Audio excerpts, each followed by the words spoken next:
The Galactic Council chamber fell silent as Ambassador ZH Kara of the Centauri Collective collapsed, her respiratory sacs fluttering in distress. She had been standing at the podium for merely 3 standard hours, a brief moment by any civilized species measure, yet her exoskeleton trembled with exhaustion. The attending physicians rushed forward, their concern chittering echoing through the vast hall, while the human delegation sat quietly in their seats, unmoved, unaffected, seemingly unaware that anything unusual had occurred. It was this moment, this singular, unremarkable moment, that finally shattered the Council's carefully maintained illusion about humanity's homeworld. For decades, the galaxy had politely ignored the mounting evidence. They had smiled through their translator devices when humans casually mentioned their atmospheric composition, nodding as though 21% oxygen was perfectly normal and not the concentration found in industrial oxidation chambers. They had chuckled nervously when humans described their pleasant seaside vacations, failing to mention that their oceans were composed of a universal solvent so aggressive it corroded nearly every material known to galactic science. They had watched in carefully concealed horror as human children played in something they called sunlight, radiation that would necessitate level 4 shielding on any civilized world. Their fragile skin somehow adapted to absorb and process these deadly rays as though basking in a fusion reactor were the most natural thing imaginable. But it was only when the expeditionary fleets began returning from Earth that the truth could no longer be diplomatically sidestepped. Commander Vextil of the Cerosian Empire had been the first to file the report that would change everything, his tentacles still shaking as he recorded his observations. He described a world where the very ground moved, where continent-sized plates of rock floated on oceans of molten stone, grinding against each other with such force that mountains rose and fell like waves. He spoke of storms that spanned thousands of kilometers, winds that could strip flesh from bone, and electrical discharges that could power entire star cruisers. He detailed atmospheric pressure systems that created something humans called weather, a phenomenon so violent and unpredictable that every single day on Earth brought the potential for deadly conditions that would shut down operations on any other settled world in the known galaxy. The Council had read these reports with growing disbelief, certain that Commander Vextil had suffered some form of psychological break during his journey. But then the other reports came, each one more terrifying than the last. Captain Morna of the Crystalline Symposium described the biological nightmare that was Earth's ecosystem, a planet where every organism was locked in an endless war for survival, where the fundamental law of existence was to consume or be consumed.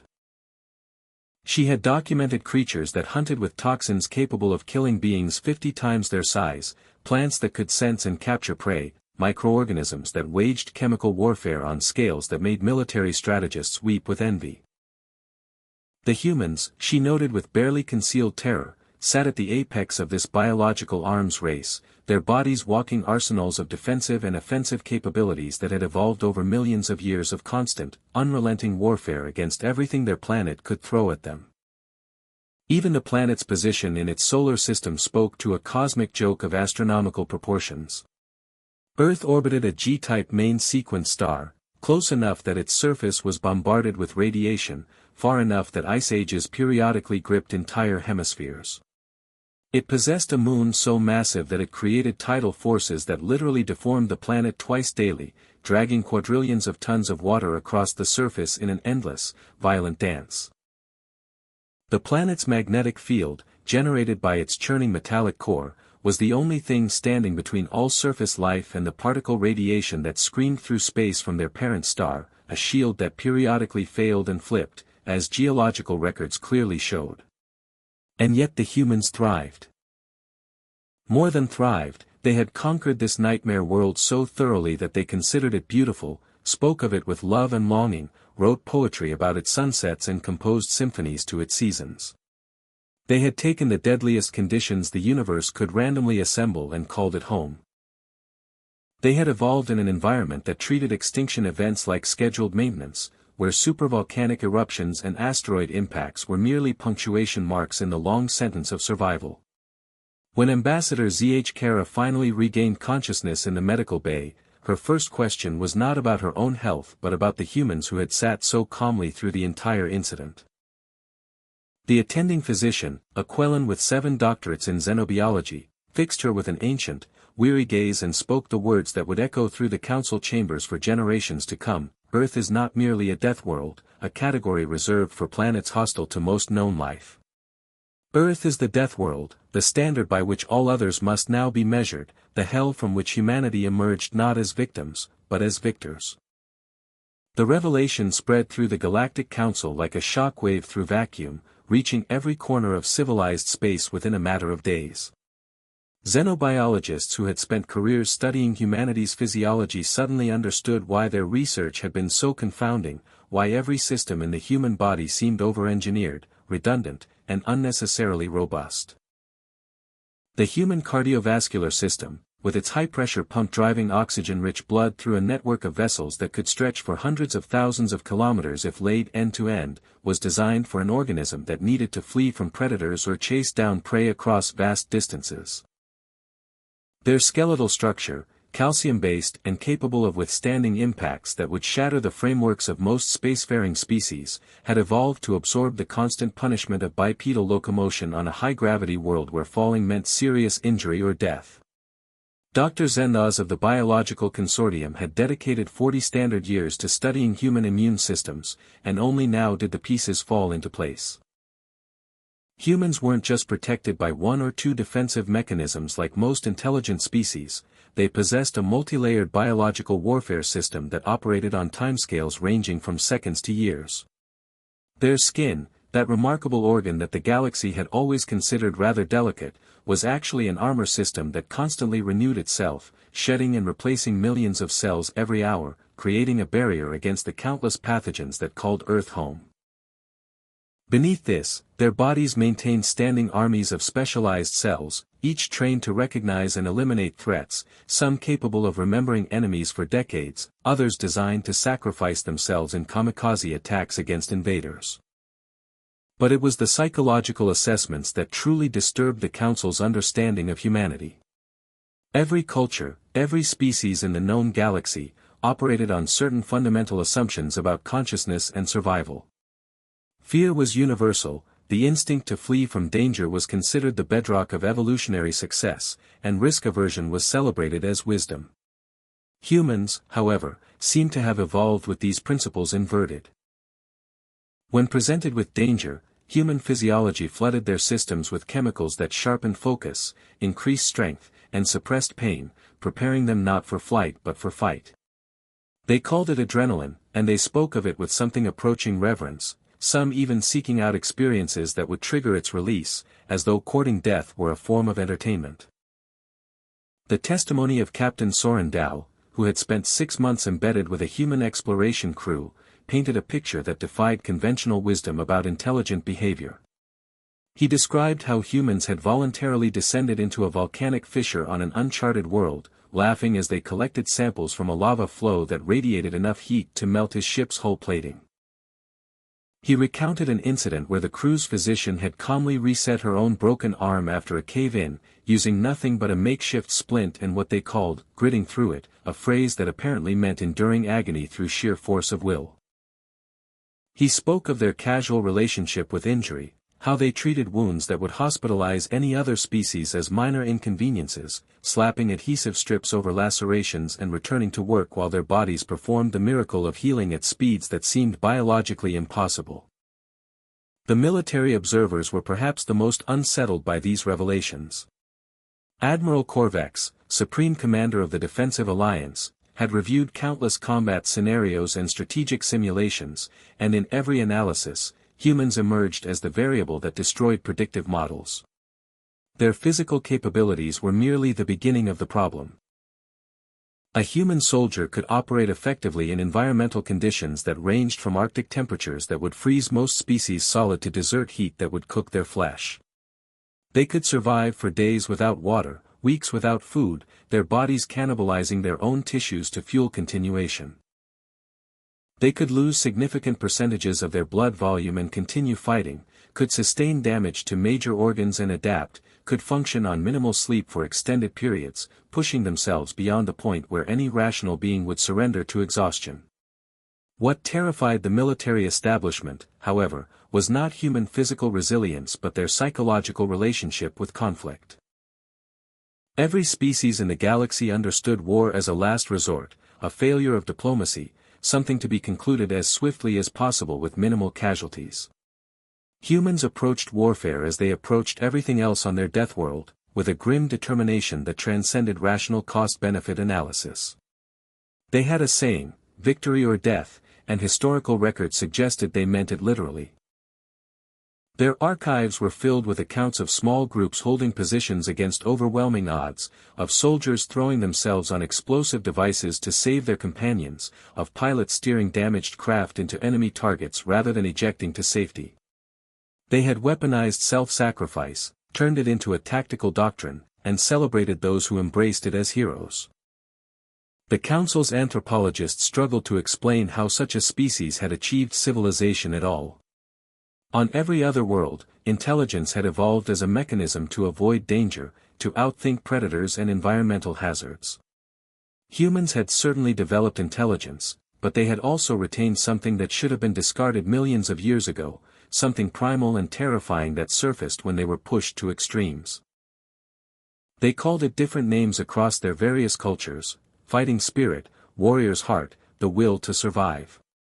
Whatever the terminology, it represented a fundamental refusal to accept defeat, an ability to continue functioning when every biological indicator suggested they should be dead.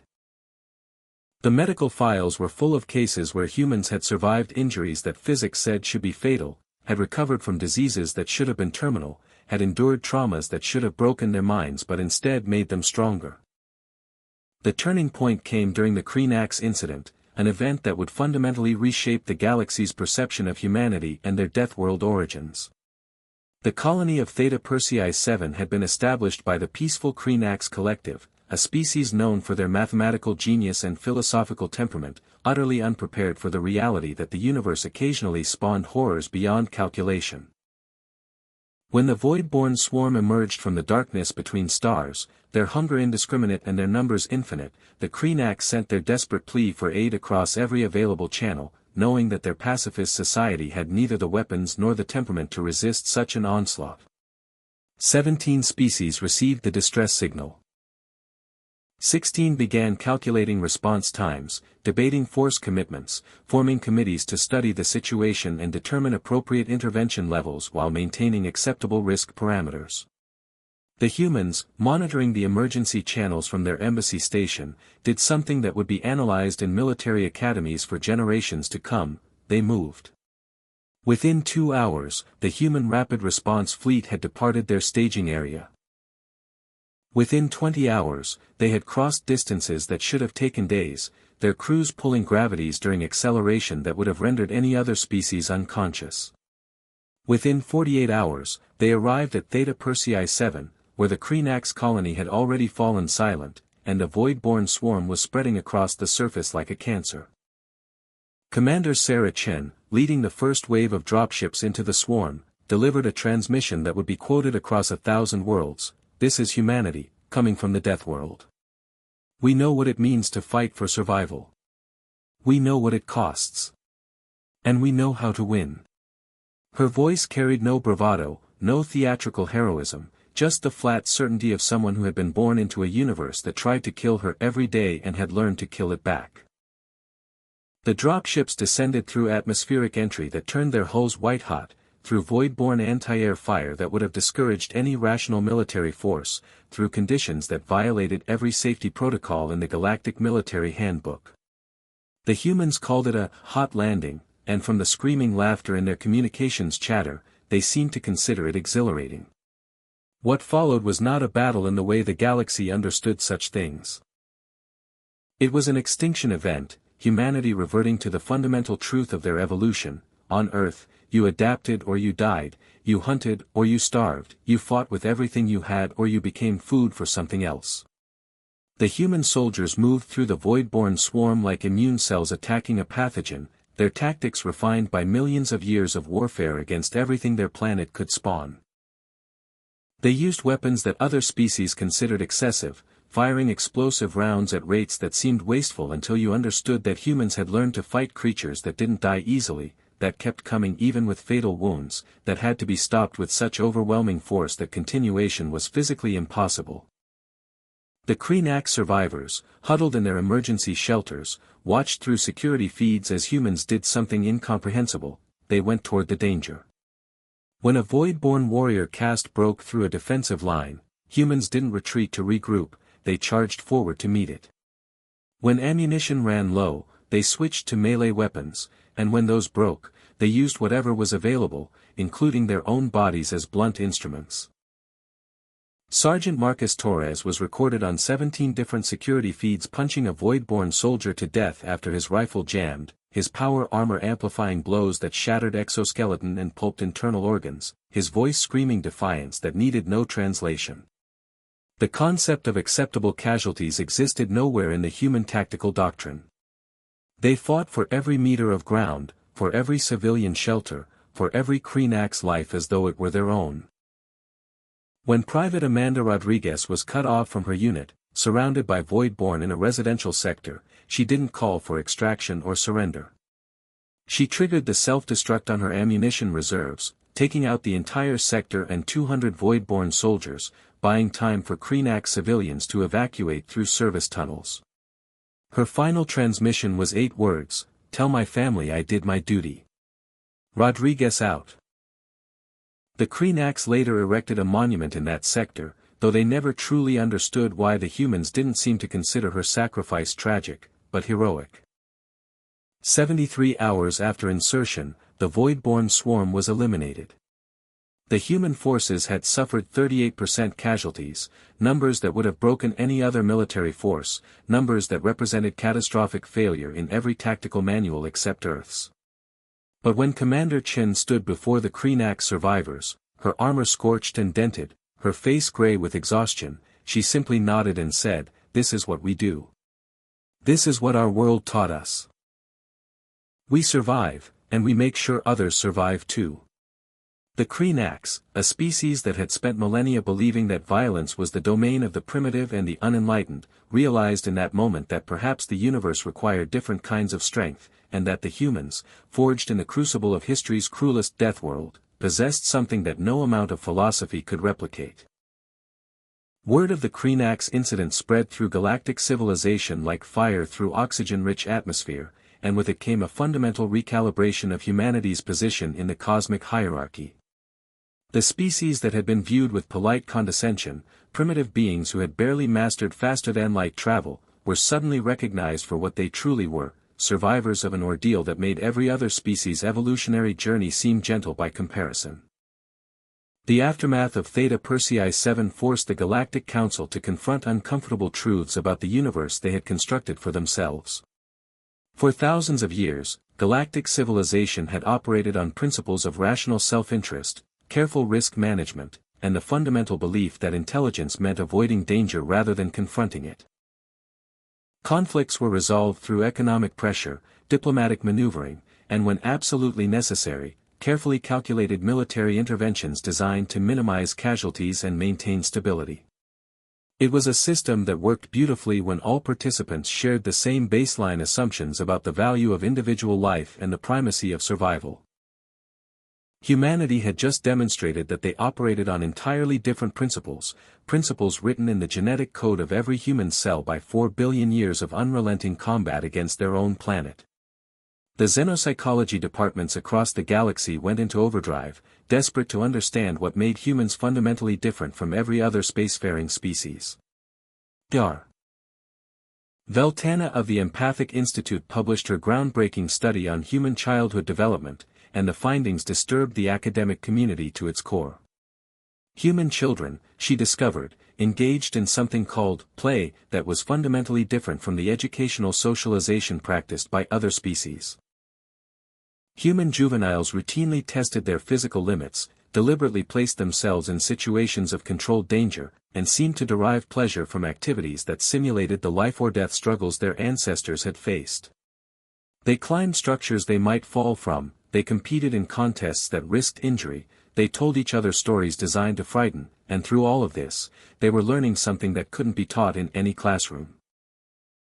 They were learning not to fear the universe. This psychological conditioning created adults who approached problems with what other species considered reckless optimism. When presented with an impossible situation, Humans didn't calculate the probability of failure and withdraw, they asked themselves what would have to be true for success to be possible and then worked backward from there. They had a phrase for it. Where there's a will, there's a way, a statement that rejected determinism and embraced agency in ways that made philosophers uncomfortable. It explained why human engineers consistently developed solutions that violated established wisdom, why human scientists pursued research directions that seemed absurd until they succeeded, why human explorers kept pushing into regions of space that every other species had marked as too dangerous for investigation. The economic implications were equally profound. The merchant guilds, who had spent centuries perfecting models of risk and reward, discovered that humans didn't evaluate opportunity the same way. A trading venture that promised a 10% return with minimal risk would attract any sensible investor, but humans seemed equally interested in ventures that offered 100% returns with significant danger, or even modest returns with extreme challenge. They invested in mining operations on worlds with crushing gravity, established colonies on planets with hostile atmospheres, and funded research into technologies that had been declared theoretically impossible. Sometimes they failed spectacularly, but when they succeeded, they reshaped entire industries overnight because they had been willing to try what everyone else had dismissed as suicide. Admiral Corvex, still processing the implications of the Kreenax incident, authorized a comprehensive study of human military history, and what the researchers uncovered was a chronicle of organized madness spanning millennia. Humans had been waging war against each other for their entire civilized existence, developing tactics and strategies through constant trial by fire, creating a military tradition that made the galaxy's other conflicts look like academic exercises. They had fought wars in frozen tundra and burning deserts, in the depths of oceans and the heights of mountains, adapting to every possible environmental condition because their planet had given them no choice. They had developed combined arms doctrine through necessity, learning to integrate infantry, armor, artillery, and air power because Earth's varied terrain demanded flexibility. They had refined logistics to an art form because their campaigns often took place across continents, through territory that offered no support and showed no mercy. But what truly set human military doctrine apart was their understanding of morale and unit cohesion. Every species trained soldiers to follow orders and execute tactics, but humans forged something else entirely. They created bonds between warriors that transcended rational self-interest, loyalty structures that made soldiers willing to die for comrades they had known for mere weeks. They had systematized honor, weaponized shame, and turned esprit de corps into a force multiplier that defied mathematical modeling. A human unit that suffered 50% casualties didn't collapse or surrender as every tactical model predicted. It became more dangerous, more determined, fighting with the fury of those seeking vengeance for fallen friends. The Galactic Military Academy added an entire semester dedicated to studying this phenomenon, though the instructors admitted they couldn't actually teach other species to replicate it. The cultural exchange programs revealed equally startling differences in how humans process trauma and adversity. Every civilized species had developed mental health frameworks designed to help individuals cope with stress, loss, and the general difficulties of existence, treating psychological distress as a medical condition requiring treatment and recovery time. Humans certainly experienced trauma, their psychology was as vulnerable to damage as any other species, but they had also developed something the galaxy's therapists found almost incomprehensible. They told stories about their pain, transformed their suffering into art, and somehow through this process, they didn't just heal, they grew stronger. They had a term for it. Post-traumatic growth, the idea that surviving hardship could actually improve psychological resilience and deepen appreciation for existence.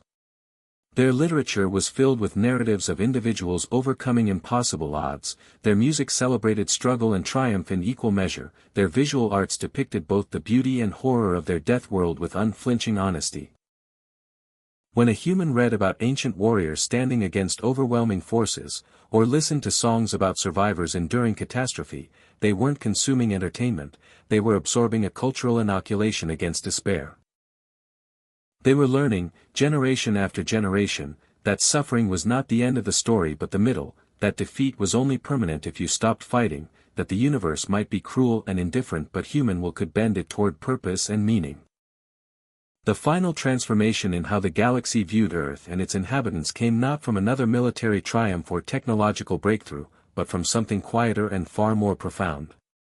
The human colony ship Perseverance, named with typical human optimism, had been traveling toward a marginal world in the outer spiral arm, a planet that every survey team had marked as unsuitable for habitation.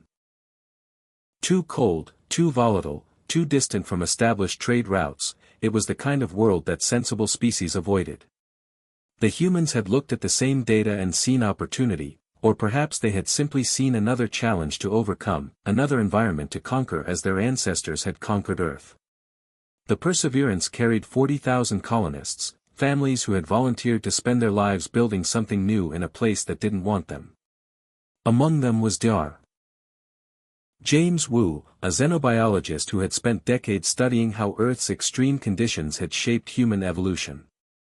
As the colony ship entered orbit around their new home, a world they had already named Defiance in a display of characteristic human presumption, Dr. Wu broadcast a message that would be preserved in the galactic archives as one of the defining statements of human philosophy.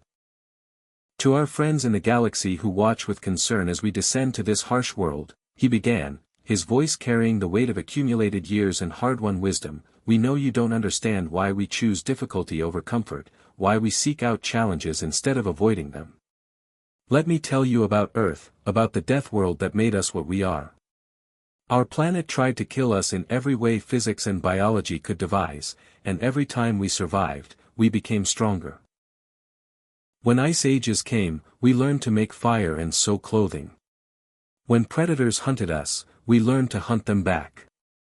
When diseases swept through our populations, we developed immune systems that could recognize and destroy threats we had never encountered before. When our own numbers grew too large for the land to support, we learned to cultivate crops and domesticate animals, bending the very ecosystem to our will. The colonists gathered at viewports as Defiance grew larger beneath them, its ice-covered surface gleaming under the light of a distant sun, and Dr. Wu continued. We don't seek out hardship because we enjoy suffering, we seek it out because we know something that 4 billion years of evolution taught our very selves: comfort leads to stagnation, challenge leads to growth. Our ancestors who stayed in the easy valleys while others climbed the difficult mountains, who fished only in calm waters while others braved the storms, who built in stable regions while others settled on fault lines, those ancestors contributed less to our gene pool because they produced fewer survivors. We are descended from the humans who looked at a problem and said, I can solve this, who saw danger and said, I can face this, who confronted the impossible and said, watch me. The first shuttles began their descent, carrying construction equipment and supplies for the initial settlement, and through the viewports, colonists could see storms raging across Defiance's surface, winds that would test every engineering specification. Dr. Wu's voice remained calm, almost meditative. Every species in this galaxy evolved on a planet that taught them valuable lessons. Some learned patience, others learned cooperation, still others learned to think in abstract patterns or perceive dimensions of reality that humans can barely comprehend. Earth taught us one lesson above all others: you can endure anything if you refuse to give up. Not because the universe cares about your determination, it doesn't, but because will is a tool like any other, and when applied with sufficient force to sufficient challenges over sufficient time, it reshapes reality itself. The first shuttle touched down in a cleared zone on Defiance's surface, and the humans began the work that humans had been doing since the first ancestor climbed down from the trees and looked at the dangerous savannah with its predators and hazards and decided to walk into it anyway. They began building, not despite the hostile environment but in dialogue with it, learning its patterns, adapting to its demands, and slowly, incrementally, making it less hostile through the application of technology, determination, and the stubborn refusal to accept defeat that was their species' defining characteristic.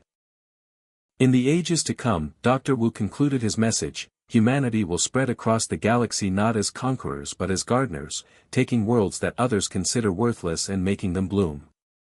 We will build cities in the storms of gas giants, cultivate forests in the dust of dead moons, establish research stations in the coronas of stars, not because these things are easy but because they are hard, and in the doing of hard things, we become more than we were. We carry Earth with us, not just in our memories but in our genes, in our psychology, in our fundamental unwillingness to let the universe tell us what's impossible. To every species that has evolved on gentle worlds and built civilizations on the foundation of avoiding risk, we say this with respect and friendship: there is another way. The Deathworld way. The human way. Not better, not worse, just different. We are the species that looked at a planet trying to kill us and decided to love it anyway, to call it home, to fight for it and ultimately to carry its lessons to the stars. Years later, when defiance bloomed with biodomes and settlements, when its hostile environment had been tamed enough that other species could visit safely, the Galactic Council erected a monument at the landing site of that first shuttle. The plaque, written in every language of the civilized galaxy, bore a simple inscription: "Here stands humanity, children of Earth, the Deathworld." They came from a planet that tried to kill them and emerged stronger. They faced the galaxy's challenges with the same courage. They showed us that the harshest environments produce not victims but victors, not refugees but pioneers. They reminded the universe that intelligence without courage is merely the ability to calculate your own defeat, while courage without intelligence is simply brave foolishness, but intelligence and courage combined, tempered in the forge of the cruelest Deathworld ever catalogued, creates something that can reshape the cosmos itself. And across the galaxy, on 1,000 worlds, in 1,000 species cultures, a new understanding took root. Earth was not merely the planet that humanity came from. Earth was the crucible that had forged the galaxy's most terrifying and inspiring species, the Deathworld that had taken billions of years of evolutionary pressure and created beings who looked at the infinite hostile universe and said, "We belong here too." The humans were not visitors from a harsh world making do in gentler spaces. They were survivors who had graduated from the universe's most demanding school, and they had brought their final exam with them: the knowledge that nothing, absolutely nothing, was impossible if you were willing to pay the price, endure the hardship, and refuse to quit no matter how rational surrender might seem. They were the children of the Deathworld, and they had come to teach the galaxy what that meant.